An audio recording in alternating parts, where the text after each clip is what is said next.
what's your first thought? Is it, this can't be real?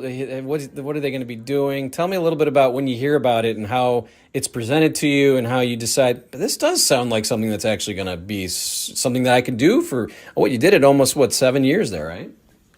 6 years, yes. What happened was when Howard was within a few months of going to satellite radio from K-Rock in New York, he gave an interview to the New York Times. He gave a lot of interviews, but one to the New York Times, which I read every day, worship that news organization. He said in it that he wanted to start a news team. And I thought, what the hell? Whoa, wait a minute. So I contacted a couple of people who I thought might have contact with Sirius or with Howard or something like that, and never expected to hear anything. And then I got a phone call one morning, and they said, listen, can you come in on Monday and see us? I was like, yeah, sure, absolutely. And I stayed 6 years. So what was that? What was those early days like? Because from what I remember, the news team kind of came on the air before Howard even could go on the air. He started at 1906. Everybody remembers that. But Sirius, his channels kind of went live, I believe, September, October. And the first thing I think people heard was like Ralph Howard and this news team, and you guys start reporting. So give me just that background of just that starting. It's basically a startup news company with a startup Howard Stern channel that, most startups don't get this sort of backing, but that people are going to be listening. Yeah, it was extraordinary how people listened. We got there. We were mostly hired around the same time, a bunch of us. And my attitude was, I don't go into every job like this, but in that job, I knew exactly what to do. Just tell stories with a lot of color. And so I didn't ask anybody what to do. I just did it. And it was great because it was a blank slate. And by and large, nobody ever said anything about, how you're supposed to do it. I knew how to do it, and I did it. Not everybody liked it, but that's the way I do news. So one of the first memories of being there at the beginning, it was only a few days in, and we were jammed in this tiny little newsroom on the 36th floor at Sirius, and we had not met Howard Stern yet. None of that I know of. I certainly have. And Howard Stern and Ed Bradley march into this tiny room. And Ed Bradley says, well, Howard, what's going on here? And Howard says, well, this is actually our new news team. We just hired these people, and they're reporting on everything going on in the world of Howard Stern. And Ed Bradley says to Howard, as the cameras are rolling, well, what are they reporting on right now? And he said, well, actually, I think they're reporting on something called the Craptacular. Do you know what June 6, 2003 is? Does that date ring a bell for you? I was not on the grassy knoll, if that's what you're asking. Well, what is that? Your first day sitting in on the show, according to marksfriggin.com. And I'm curious about just sitting in on the show. So you're a caller. You're starting to make your way through, but now you're asked to sit in. What is that day like when they call? Just give me a little bit about that. I'm sure it's Gary, but tell me who calls. Where are you, and what's that feeling like when they're like, dude, you're going to be not just calling in, not just being in for the news. You're on. I mean, you started the day that morning on the show, according to Mark Friggin, and I sort of remember it. Yeah, it was wild, man. It was. To think that they would even give me this opportunity just shows how poor the booking was back then, really, is what it shows. There's no reason I wasn't ready. I didn't know shit about radio. I wasn't really funny then. You know what I mean? I was so new to everything. But again, here's the thing, right?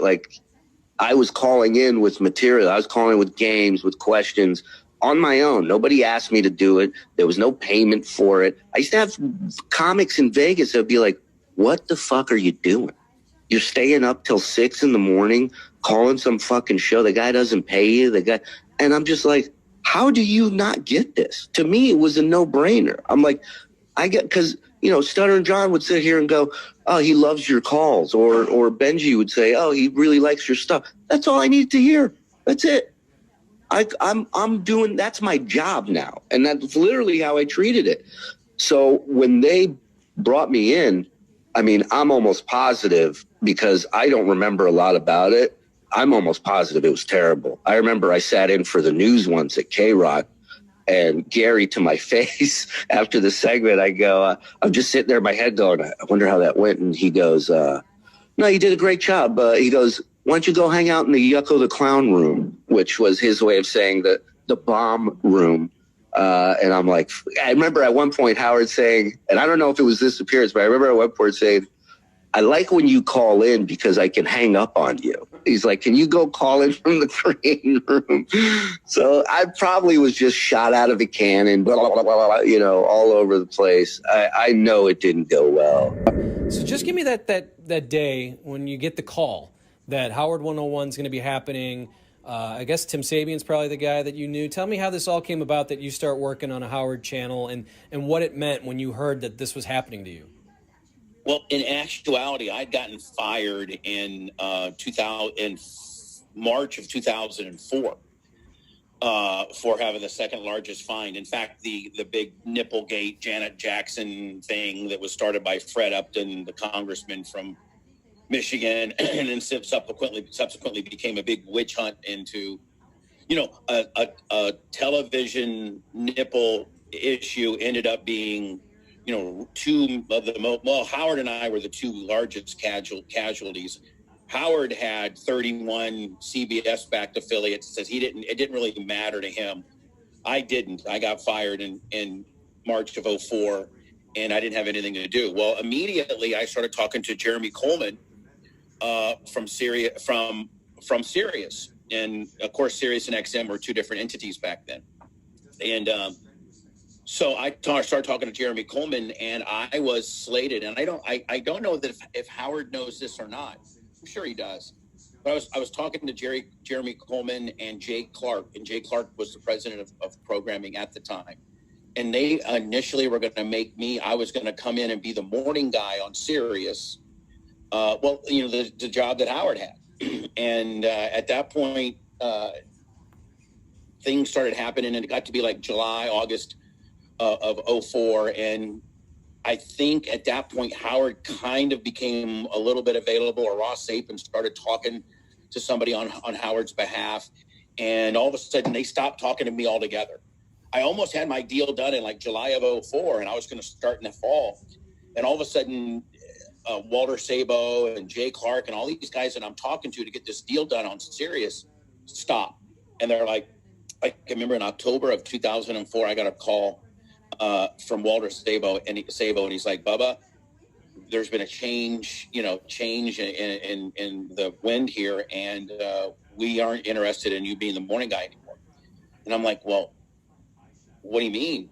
And then all of a sudden they announced that they just cut a deal with Howard.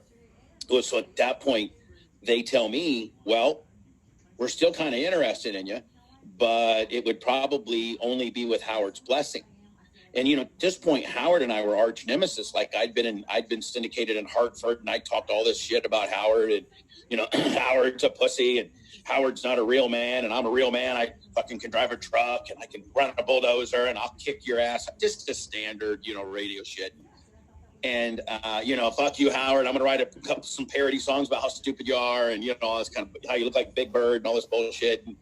And did the same shit that Howard, did, like with John DeBella and all, the standard radio stuff. And at that point, then Brent Hatley, my producer, called up Don Buchwald and said, can we put our name in the hat or something? And in Thanksgiving of that year, Howard summons us to come up to New York. And so Brent Hatley and I flew to New York. It was a week before Thanksgiving. So fortunately for me in the organization, I worked hand in hand with Bubba on this deal. So you can go back to 2004. It was the Tuesday before Thanksgiving, and I'm talking with Bubba, and he's like, hey, why don't you give Gary dell'abate a call and see, like, with this Sirius channel, if we can get the afternoon slot. I was like, I love Gary, but I'm calling Don's office. I'm calling Don Buchwald's office. So I called Don Buchwald's office, and I expected to leave a message with his assistant. His assistant puts me through to his cell phone, like live. So Don gets on the phone with me and says, hey, you and Bubba be in my office. This is on Tuesday at noon. I'm like, we'll be there. So we're there Tuesday at noon, and we bring all these materials to give Don for him to review, and we want to be on the channel. And Don sits us down on the couch in his office, and he says, we have a list of people that we want to work with, and there's one show on that list, and you're that show. And we know all this stuff. We've already looked to it, because of course they had. Because of course they'd done their research and looked around. So he says, come back at 4. Howard will be here. So Howard and Bubba sat down at 4 o'clock. They let all of bygones be bygones. But like I said, it was childish name calling. It wasn't anything really serious. So they worked that all out. And that was at the end of 04. What was it like the first time you got called in there? I don't feel like you get real worked up for what I can tell, but it had to be kind of cool. How did that happen? Does Gary call you? Just give me that first trip into the Howard Stern show, because that does, when a stand-up comedian walks in there, they can walk out and then start selling out shows for 6 months, a year, 5 years. It was unbelievable. I remember it was July 18, 2001. I still remember that date like it's someone's birthday or a death date. No, I was always a big fan. Like, I worked construction. I was a landscaper. So I'd always, especially I lived in New Jersey, so he was big in New York. So that's all I did was listen to Howard Stern constantly. So I was a huge fan of the show. I started doing comedy, and I put out these prank call CDs, and I mailed it into the show, and they started playing it on the air.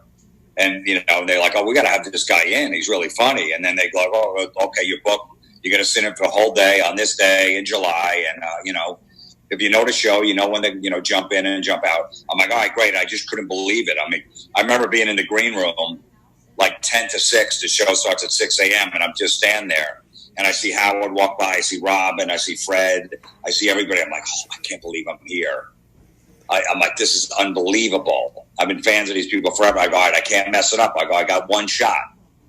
I go, so just pretend like they're just your friends. I go, you know the show, so just bust balls. That's the show. I remember like the first 3 minutes, Howard's like, hey, nice to meet you, whatever. Jim's going to sit in the show. And he's right in there telling a story about him and Beth, his wife, on the beach. And they found like a bird or something like that, and they saved the bird, and he had a tear in his eye. And I go, Howard, I go, you should really check your pants for penis. And he just, I knew it to throw it out, and he just lost it. And I was like, God, I got my first laugh. That was like 5 minutes into the show. So this is obviously Jackie had just left, and this is that point where they were sort of auditioning for that chair. Were you auditioning, or were you just sitting in? Because we know Artie gets it at the end of the year, but I know Craig Gass was in there, Ron Zimmerman, Fitzsimmons, I believe. They just kind of brought in a bunch of guys. I don't know if they were. Did you feel like you were auditioning, or was it just, hey, just sit in? And how did they explain it to you? No, it wasn't an audition. They just said, look, we're going to have different guys, rotating guests to sit in. We're going to rotate you guys. We're going to pick like 8 or 10 guys. And I'm like, okay, so we didn't even know it was an audition. But I guess at some point they go, hey, we like Artie's the best for this job, so let's hire him. Which is fine. I mean, he was great for the job. I mean, he, I wasn't jealous or anything like when he got the job. Like, okay, that's fine. I was still going on the show all the time, so it didn't really make a difference. So I am a huge Stern fan. You went on there in January of 2017. I remember this day because I think I saw it on Twitter, and so I don't have Sirius. I'm like, I'm going to have to activate. I have to hear this. I texted you after it, and I remember I actually looked to see today. You're like, that was a thrill. Tell me just how did that? I know it was during the book tour, but just tell me everything. How did you get booked onto Howard and that experience? Because you seemed pretty geeked up to be on there as well. I was doing the Super Bowl at the end of that week. I think that was Monday. And that following Sunday, I was going to do the Super Bowl, and I was more worried and excited about going on Stern than I was to do the Super Bowl, at least the worried part. Definitely excited about doing the Super Bowl. Way more worried about what Howard was going to ask me because he's not a sports fan, and he's the first guy to tell you that. So had I not written the book where I talk about losing my voice because of getting hair plug surgery or going through divorce or, kind of the inner workings of what a broadcast is about, just different things, my family history, whatever, that I think opened me up to potentially being a guest, I'm not going to go on there. He's not interested in interviewing me to talk about this week's All-Star game. That's just not on his radar. So I have a publicist, Louis K. Covert Creative, I think is the name of it. I hired them at one point when I was putting the book out. And then, so they start, lining up interviews, and they have a great relationship with Gary dell'Abate. He pitched me. Somehow they said yes. And then I've done it a second time since then. I've had my wife come on. So it's just kind of hard to believe that I got a chance to do it. And it was great. I think I learned a lot when I sat there, because I noticed how locked into me and my answers he was. Like I had done other interviews. I did the Tonight Show when Jay Leno was hosting, and another not huge sports guy, but he was looking past me the entire time, looking for cues from the producer or whatever. And it's unnerving. It's like, am I boring you, or how am I going to get your attention back? And Howard was just locked in, and such a friendly face, like with a smile that just makes you want to talk. And I get it. I get why people go on. If you go on Howard Stern and you're not ready to kind of bear all, good luck, because he will get it out of you. So you might as well just have fun with it and just come with it, because he's going to eventually get there anyway. And it was a blast, and he was great, and he could not have been nicer. And it's one of the biggest thrills of my career. I think your best call is your call of JD eating breakfast. Yeah, that was the first thing that they had me do too, because I got in there early. They're like, "Hey, would you mind doing play-by-play of JD eating his breakfast?" And I was like, "Oh my God, really? Okay."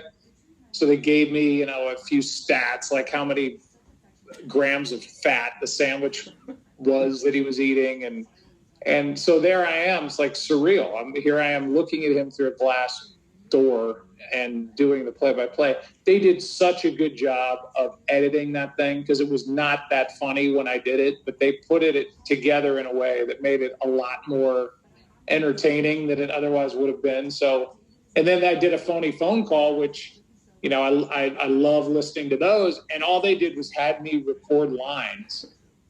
I was never on the phone with, who they ended up matching it up with. And they're just firing off little sound bites of me talking.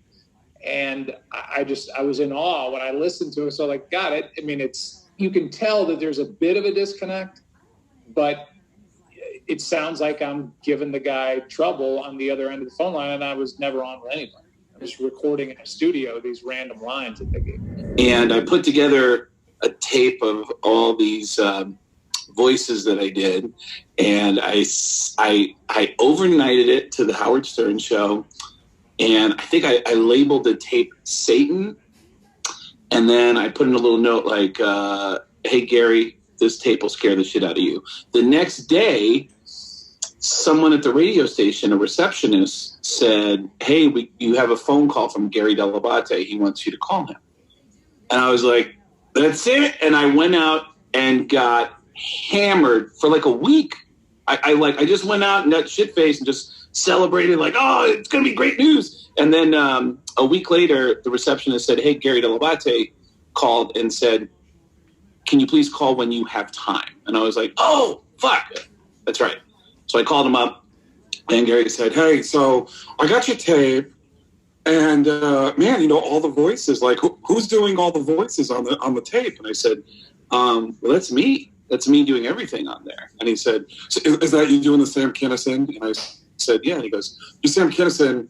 Like, we knew Sam better than anybody, and we thought it was him, man. That's how fucking good it was." And I was like, "Well, I'd love to work with you guys someday." And he said, "Well, actually, we have an idea." And I started doing some stuff on the Stern show, and it was this really fucking, like, hardcore. Every time an asshole died, like someone we could all agree is an asshole, like Jeffrey Dahmer. When someone like Jeffrey Dahmer died, I would call in the next day as Sam Kinison calling live from the gates of hell with a dead guy. And it would just be, "Hey guys, it's Sam Kinison. I'm down here in hell, and I got Jeffrey Dahmer down here, and he's looking at my ass like it's a TiVo. Oh! And it was just dark. It was so fucking dark. And then over the years, I remember I would call in as different celebrities. No, actually, first I started writing, and I asked, because Jackie would write all my material, and Jackie's material coming through Sam's voice sounded like Jackie's jokes through Sam's voice. And I remember saying, like, hey, I feel like this isn't authentic to Sam. I feel like Sam would have a different approach to these thoughts and these ideas. And Gary said, well, send me something. We'll take a look at it, man. And I sent him a script. And they're like, oh, this is good. You know what? You should start writing for the show. And so I started writing my own scripts. And at that point, I'm thinking, fuck, I should probably go back to New York.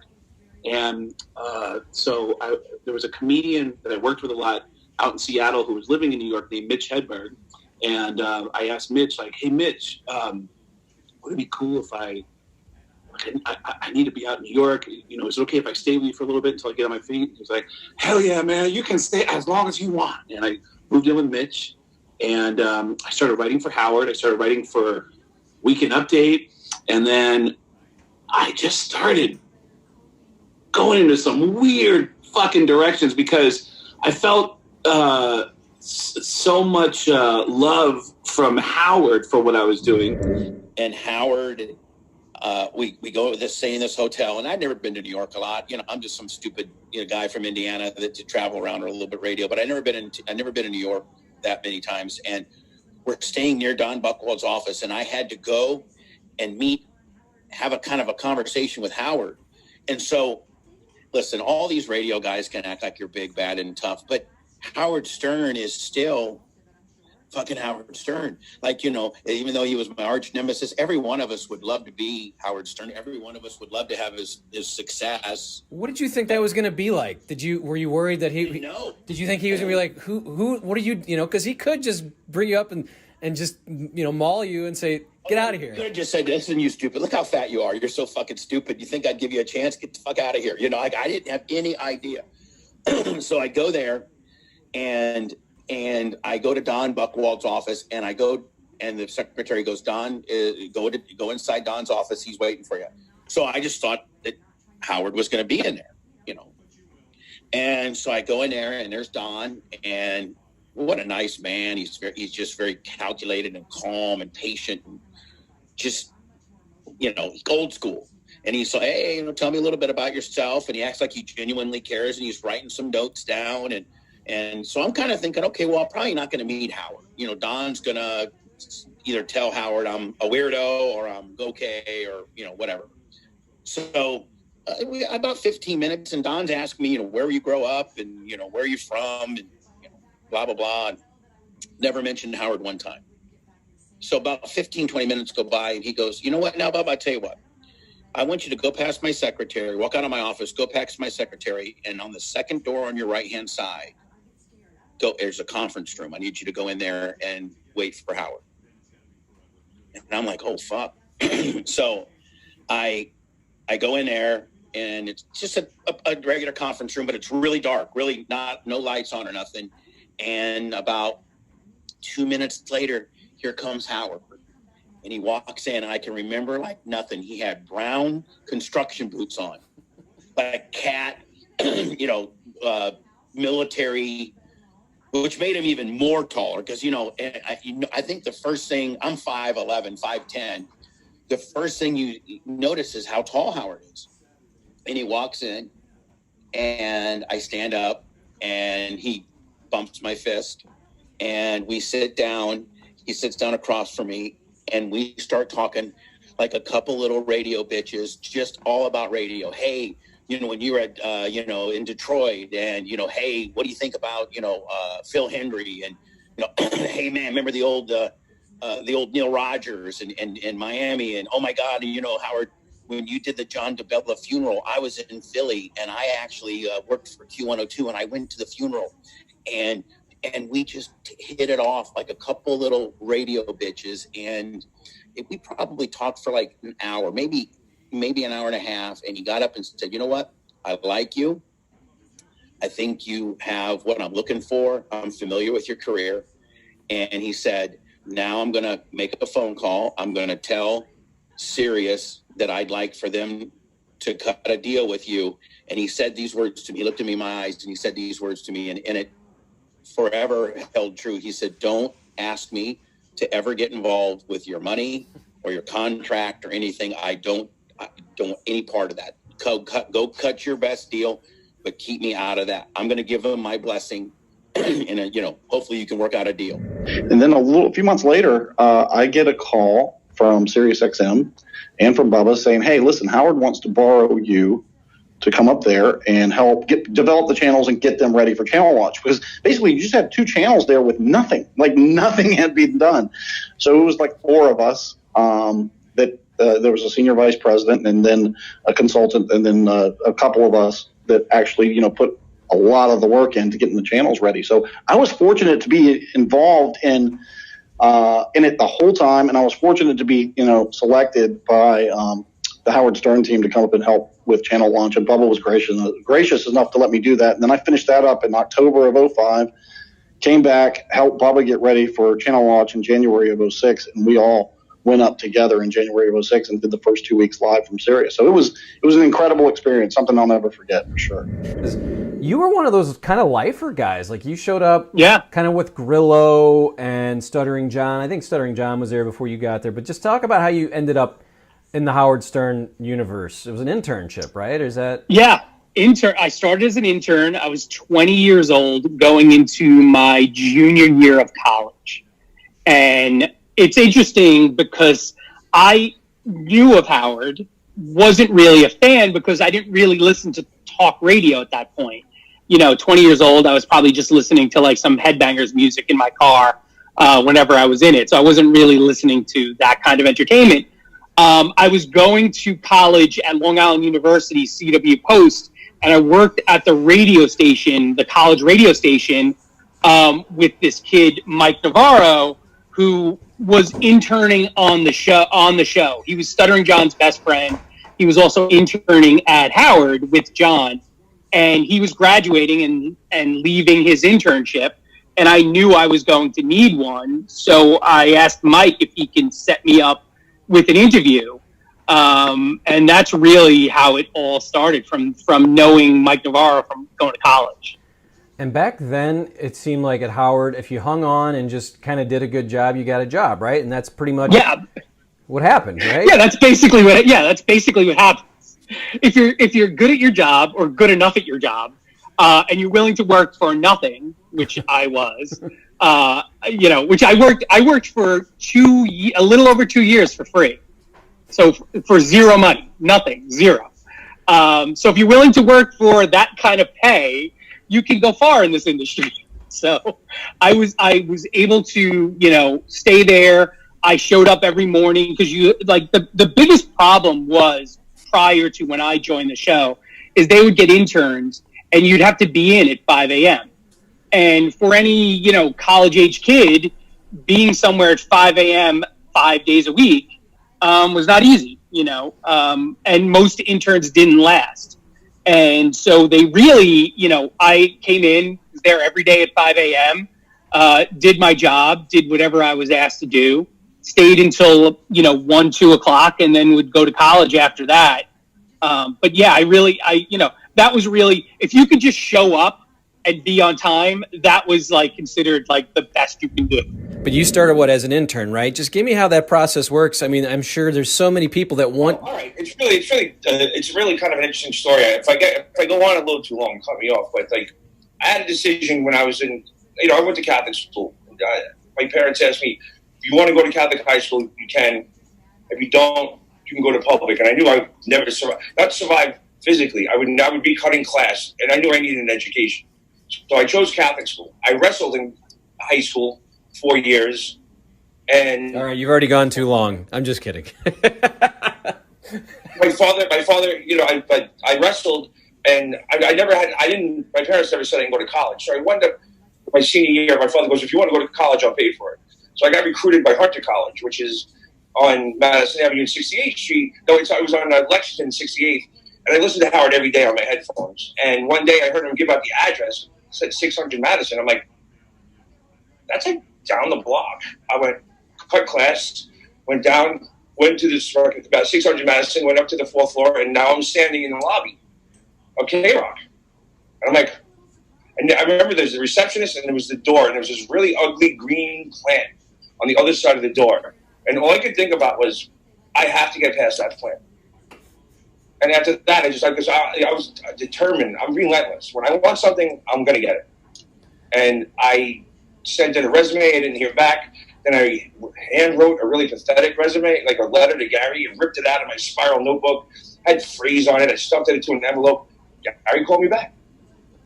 Didn't they read that on the? They read that one on the air, I think, too, right? It had grammatical errors left and right, and I think that was part of the charm. I played the pathetic fucking little. Please help me. I need help. But so was it an internship or was it more of a job? Yeah, you understand. Like, they only gave internships to seniors because you were about to graduate, and they wouldn't give me credits. So I went to the head of the communications department, told him he thought they were this. He dragged me down to the interim office and was like, "You give this kid credit. So what? He's a freshman." And so I was the only freshman in Hunter College history to ever get a credit to do an internship. That's pretty awesome. I know Hunter College was made fun of a lot too. So what is your first couple weeks? I know the potato became the big thing. Get Howard's potato. Get it right. And I didn't get that internship right away, but Gary really liked me. But because I lived in Brooklyn and my commute was so far, he said that I think you're great, but it's been my experience that if you are in Brooklyn, it's hard for you to get here at 5 o'clock and people don't show up. So he went with a girl that was at NYU, but he did give me a project. There was a bunch of show tapes that weren't logged. So I didn't get but I came in and I logged a bunch of old shows, but I didn't have to be there at 6 o'clock in the morning.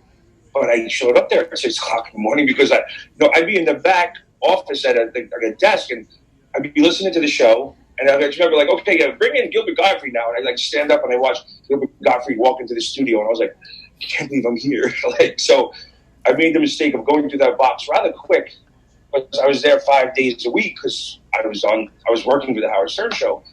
When the box ran out, I did such a good job. They brought me over to promotions, and promotions. And there was a big dry erase board calendar with all the events. I was like, Brillo. I did everything I could possibly do, 5 days a week, and it got noticed. And when Robin didn't like her user intern anymore, they gave it to me. Howard had you on a lot. You obviously gave him Celebrity Scoop, which is I think is why he was having you on, right? Isn't that basically how it kind of started?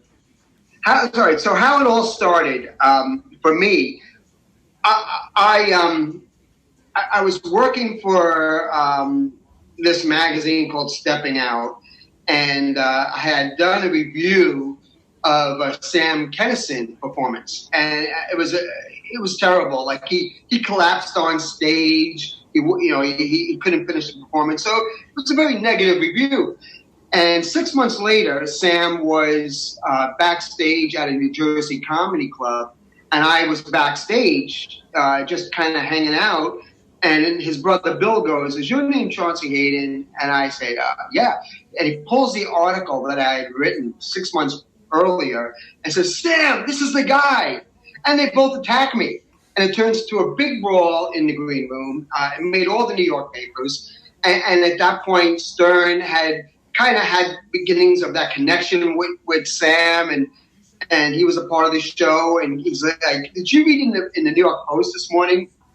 This guy, I think it's a guy, his name's Chauncey Hayden. He got into a fight with Sam." He goes, "This guy writes for a magazine called Stepping Out." He goes, "I've never heard of Stepping Out." He goes, "I think it's one of those penny savers." He goes, "Why is Sam, who's a famous comedian, getting into a fight with a guy named Chauncey from Stepping Out?" He goes, I gotta call Sam." And then I called in and said, "I'm the guy, I'm Chauncey." And Howard just went off. And it was so funny. He started making fun of me, making fun of the magazine, saying he was going to get me and Sam to make up on the air and fix this. Well, Sam never came on. But Howard had so much fun making fun of me and this idea that this kid with this giveaway free magazine was in all the New York papers. He's like, "You love this." He goes, "Come on, your name's in the New York Post. This is the greatest thing that's ever happened to you." And from that day on, it was just a marriage. It just went on for the next 20 years. And Howard just loved, he's brilliant at creating characters. And that day, he created the character of Chauncey from Stepping Out. And there was a company called E! Entertainment Television that I didn't really know much about. They were just starting up. And I get a call back on the phone, not an email back, because there was no email, from a guy named Scott Einziger. And Scott and I, coincidentally, about 2 weeks after about 2 days after I graduated college, I worked freelance for a film production company that, long story short, Scott Einziger also worked for that same film director. So he was just going, oh my God, we compared stories from this crazy director and we hit it off. We got along and he said, I have something evolving. And we met. And then sure enough, what was evolving was the Stern Show on E! And the rest is history. He hired me. I was associate producer. I worked my way up the food chain and lasted there for 19 years. Yeah. So when you get this call, like, what did you think you'd be doing? And then what did you end up? I know there's they did a lot of outside shoots. You did a lot of stuff with Hank the Angry Dwarf, which I want to ask you about. But what was it sort of billed as to you? And then kind of what did it turn into before you became the executive producer later on? Yeah, well, when I started, when I started at the E! Show, it was just myself, Mike Ganji, Robin Radzinski, and Scott Einziger. And then, of course, a few people on the tech crew, which is Scott DePace and guy we called Gump and an engineer. And that was it. It was like 7 or 8 of us. And so it was really doing everything and anything. Everything. I mean, Ganji and I would run out and we'd get props. We'd do shoots. We'd help produce studio segments. We'd help with bits, anything and everything. The rights and clearances, producing shows, everything. It was just so few of us. We did it all. It was such a great learning experience and such a great place to evolve. Just how did you end up working for, it was E! At the time, I think, back in 02, 03 is when you showed up, right? And how did you get the job? So what happened was I was working for a production company back in the 90s, and I got in touch with Scott Einziger, who was the greatest EP going, and he was doing side projects to Howard. This was before E! And when Howard ran for governor and he did his New Year's Eve special and anything he wanted to videotape, he would get Scott, and Scott would hire my company, and we'd go out and we'd shoot whatever. And I got to, meet him and hang out with him and know him, and he's a great guy. And when the E! Show started, I had another job, so I didn't get the job with E! I didn't even apply for it. I just, was doing something else. And when that job went away, I called Scott and I said, listen, do you mind, you got anything available? And he said, yeah, there's a camera guy, our camera guy's leaving. If you want, try out. And I tried out and I got it.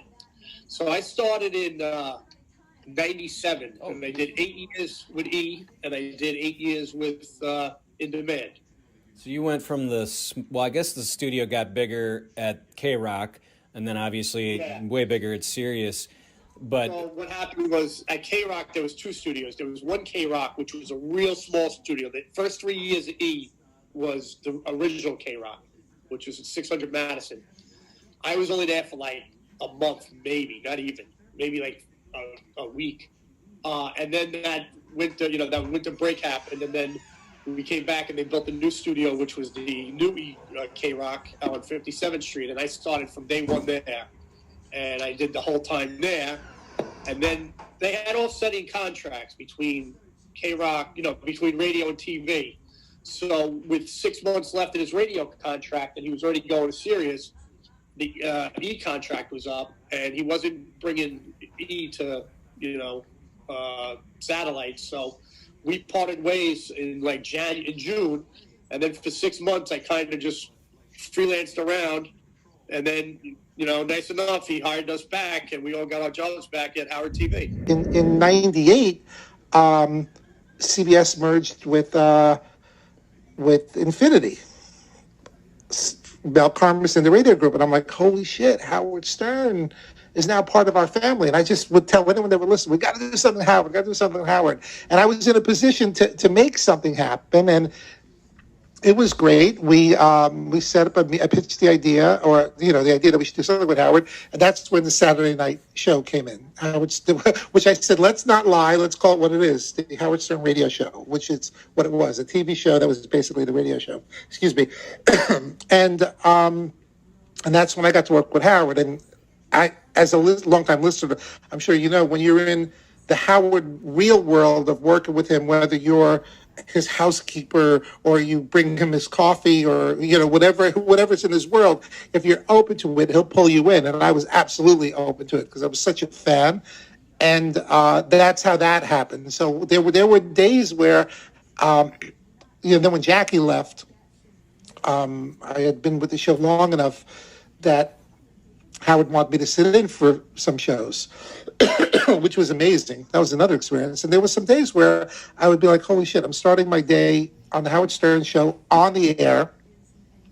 And then I am in the afternoon, I was working with Letterman every day, but there were times when I was on the Letterman show just as myself. And I'm like, this is too weird. And I'm proud to say I stopped and appreciated those moments. I'm like, this is going to end. It's not always going to be great. It may not even end great, but it's an incredible moment in time. And it was more than a few occasions where that happened. So it was wonderful. Yeah. So the Howard, I want to do Letterman kind of towards the end because that's obviously a big part, but I love the Howard Stern stuff. So how many meetings do you have with Howard a week? I mean, did he know you at this point, or did you become, because you're... What Howard was, it was incredible. We were partners in developing the show. We worked closely together. So before we launched the CBS show, we spent a lot of time together. He's a great guy, a great guy. And the off-the-air Howard was so, in some ways, so similar, but also different, like really a business guy.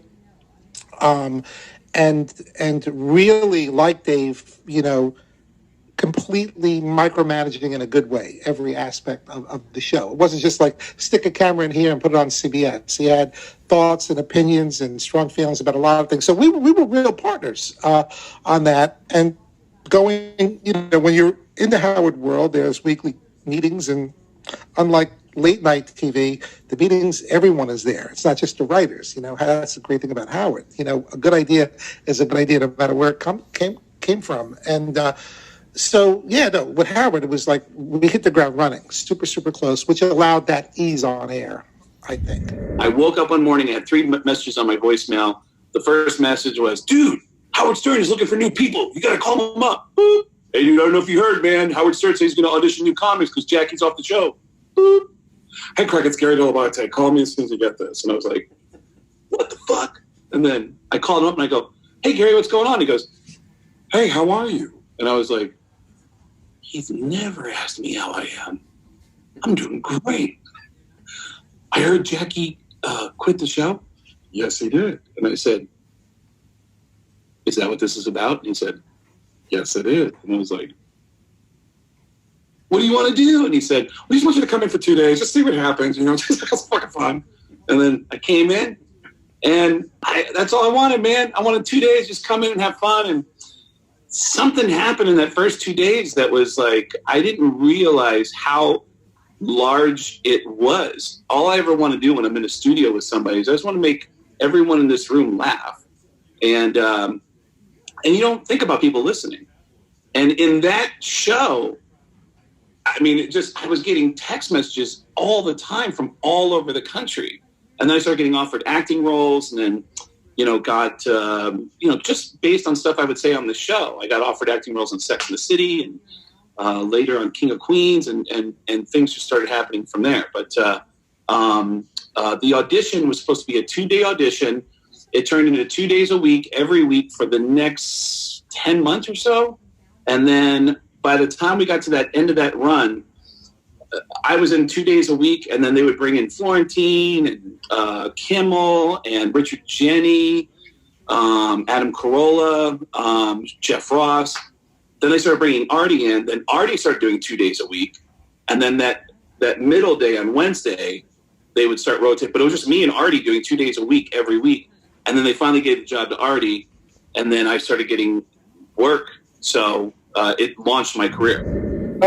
Well, at some point, Tom Chiusano shit his pants and realized that I ran out of credits from college and hadn't been going to Hunter for about a good 2.5, 3 years, which is completely illegal, which could have cost him his job. And he brought me in his office frantic. Are you still getting credits? I was like, Tom, I haven't been getting credits for like, I don't know, 3, 4 years. Well, you can't be here. I was like, what? I was like, well, then pay me. And he was like, no, we can't. I was like, so you're saying I'm fired from not getting paid? And he was like, you just can't be here. He had no answer. And I was like, okay, so I'm not supposed to be here tomorrow. And he's like, yes. So now I walk Howard down. I was like, Howard, Tom just basically said I'm not supposed to be here tomorrow. And Howard doesn't want anybody else touching his food. He doesn't want them embarrassed. It was just me. So I was like, Tom said it. So Howard was, I'll take care of it. So their answer was, for me working 60 hours a week, they paid me 30. Because if they paid me 40, they'd have to offer me health insurance. And they gave me basically minimum wage, which at that time was like $6.35, $6.40 or something. Oh my God. So I got paid 30 at $6 an hour. So Howard made that happen. Like, okay, thanks. I didn't care. I was making, so it was actually, I was hustling on the side anyway. I had my hustle on. So about a year later, now once they have that corporate leash around your neck, now you got to do this. Now you got to do that. And that started happening. I was like, okay. Then it was a year. The year was up. And so I now go sit and Tom renegotiate. I was like, look, Tom, I just working 60 hours. Really, why don't you just pay me for 40 so I can get health insurance? That would be kind of cool. And can I get a little more? He's like, no. I was like, I'm not asking you to pay me for the 60. Just give me 40 so I can actually go to a doctor. He goes, no. You'll work 30. I'll give you the company standard increase, which is 25% on $6.40. What does that come out to? I don't know, but it's not a lot. And he goes, that's that. And then from now on, you have to leave when you can't work after your 30 hours. I'm like, so I again had that conversation with Howard, bringing him down. I said, told him what I just told you, and this is the moment I decided to leave. Howard goes, that's Tom. And I went, yo, I'm done. So if I stay here and have to eat that bowl of shit every day, I'm going to get fired. I'm going to burn this bridge. I'll never be allowed back. So I said, you know what? I'm going to LA to be an actor, and I'm leaving the show. I might as well bow out like a gentleman and not go out like a punk, because it would have been bad. So that is this edition of Here's the Pitch. It's called How I Met Howard.